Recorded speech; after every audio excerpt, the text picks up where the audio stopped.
como tudo começou. Tudo na nossa vida há um começo, né? Eclesiastes, há um tempo para nascer, um tempo para crescer, há um tempo para sorrir, há um tempo para andar, ninguém nasce andando. Na nossa vida há um tempo para tudo, até para você também decidir, escolher, renunciar e abraçar. Vocês decidiram um dia ter essa estrutura toda, com certeza. Não nasceu com vocês. Sim. Vocês decidiram, planejaram, organizaram. Todos que nos acompanham, todos nós temos uma história.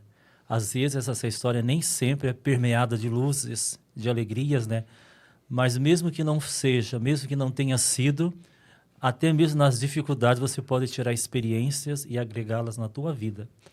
Como tudo começou, né? Quando alguém me faz essa pergunta, como tudo começou, eu sempre digo, olha, depende em que dimensão.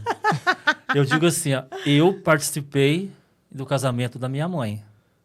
Olha só, não é todo mundo que consegue. Eu participei. Aonde eu estava?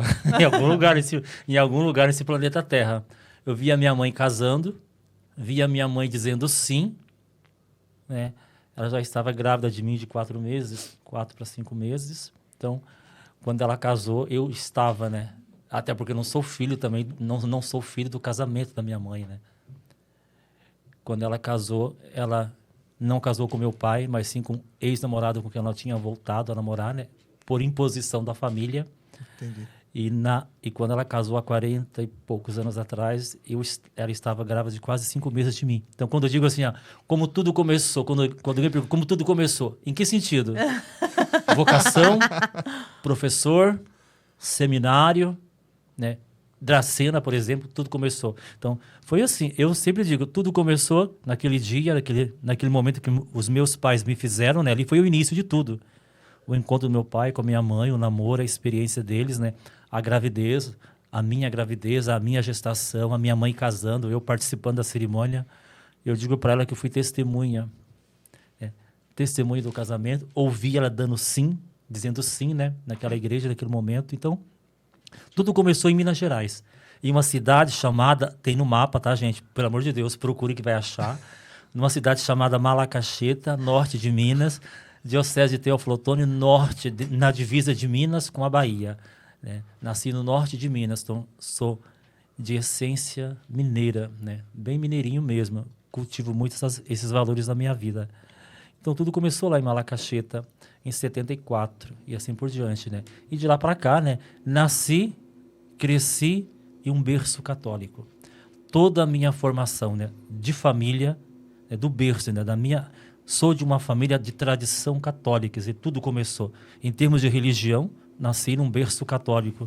Fui criado num berço católico. Cresci com valores católicos, né?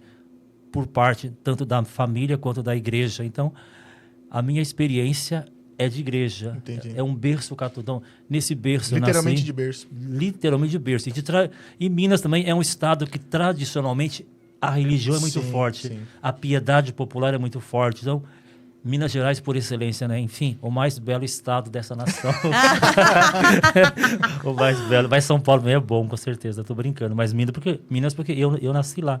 Então, tudo começou lá em Minas Gerais. Segundo, a própria história, como tudo começou ainda, segundo a minha própria história, depois conhecendo, você vai crescer, você vai conhecendo a família, né? Depois perguntando aqui, perguntando, e até para minha própria mãe, né? O porquê por que ser padre? Não sou o primeiro padre na minha família, já tive outro, tenho outro primo que é padre já tinha também. uma referência já. Já tinha uma referência primeira, não sou o primeiro padre da minha família, né? Tenho outro mais velho do que eu. Outro já foi seminarista, mas saiu, não prosseguiu, né? Quando eu pergunto para mim, por que ser padre? Por que estar padre? Eu volto na minha história.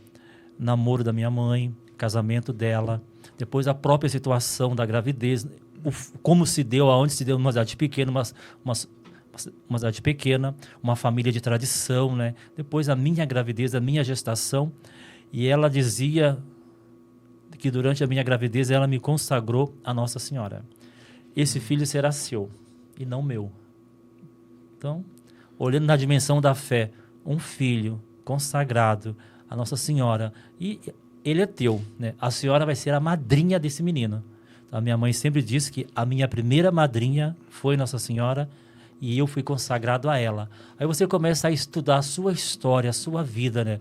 Por que a fé, por que a religião, por que a importância de Deus na tua vida, o porquê dos valores, o porquê da família, né? Então, tudo isso eu olho para a minha história assim com muita gratidão, independente do contexto em que se deu a minha gravidez, né? Sim. Independente de quais foram os fatores que levou a minha mãe a engravidar naquele contexto, né? Eu olho com gratidão. Tanto é porque eu sou fruto dessa gratidão, sim, sou fruto desse amor, sou fruto dessa experiência, né? Uma vez consagrado a Nossa Senhora, hoje eu entendo também mais do que nunca porque tão devoto de Nossa Senhora. Olha, a minha vida, eu não me lembro de até hoje ter ficado um dia sem rezar uma Ave Maria, sem lembrar de Maria. Eu entendo porque está ligado à minha história, desde a gestação até os dias de hoje, né? A presença de Nossa Senhora é muito forte. E sempre me refiro a Maria como mãe, né? Aqui já me habituei. A mãe do Perpétuo Socorro é a mãe. É a mãe. Onde eu passei era sempre a mãe Aparecida, a mãe de Caravaggio, a mãe da luz, a mãe da esperança, por onde eu já morei, né? Sim. E aqui agreguei mãe do Perpétuo Socorro, porque tem tudo a ver com a minha história. Então, sendo assim consagrado a Maria, desde pequeno, pela mãe, pela família, de um berço católico, nasci na igreja, cresci na igreja, não sei viver sem a igreja. A igreja é uma esposa. Incomoda, incomoda, né? Dá dor de cabeça, traz problema, mas é aquela esposa... Essa é uma esposa de verdade. Essa é uma esposa... Aonde eu tô, ela tá comigo, né? 24 horas. Eu sei bem como é. Não há divórcio entre o ser padre e o ser igreja, porque um tá ligado, é intrínseco, né? Sim. Tá junto ali, né? Então tudo começou... Ali foi o começo de tudo, né? Depois... Ou seja, sempre teve indício que o senhor tava com o pezinho ali mesmo, né? Sim, sim. Então o ambiente, estar nesse ambiente... De muita devoção, de muita piedade, uma família católica. Então, participando, claro que alguma coisa ia dar, né? Não sei se seria padre, mas depois eu fui crescendo. Os meus pais se mudaram de Minas Gerais para Foz do Iguaçu, né? Para trabalhar na Itaipu Binacional.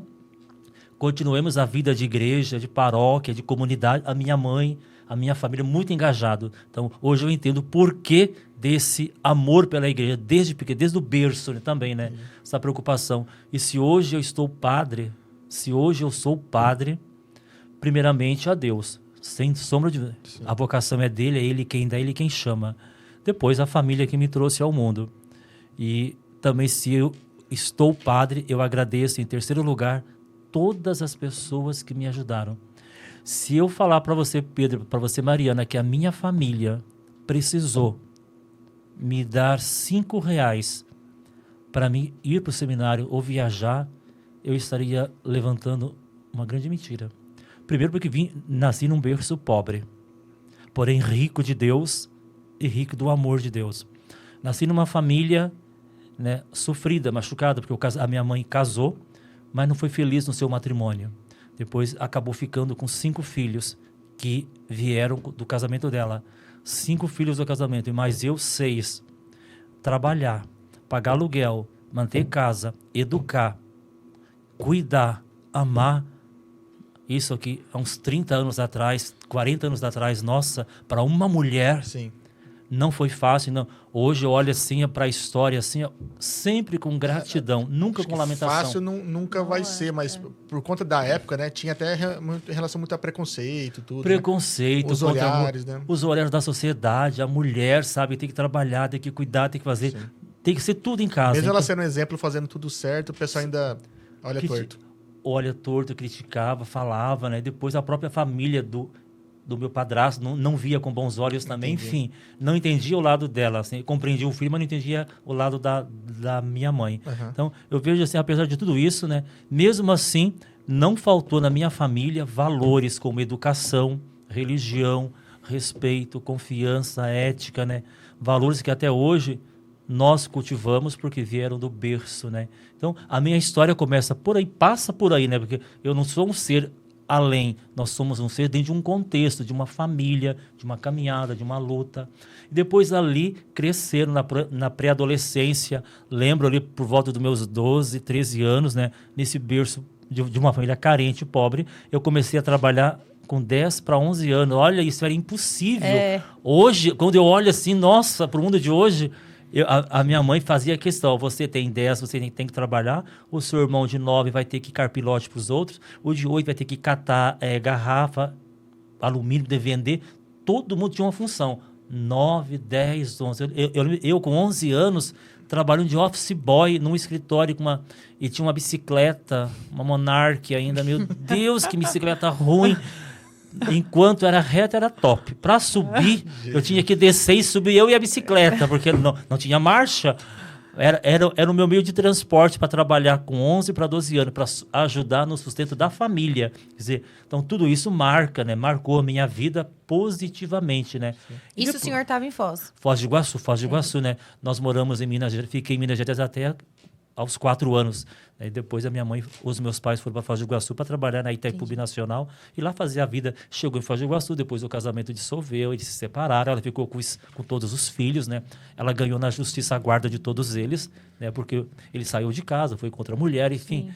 Ela foi aquela mãe, aquele pai, 24 horas, todo o tempo. É até hoje, né? Se bobear, ela quer ser pai e mãe ainda até hoje, né?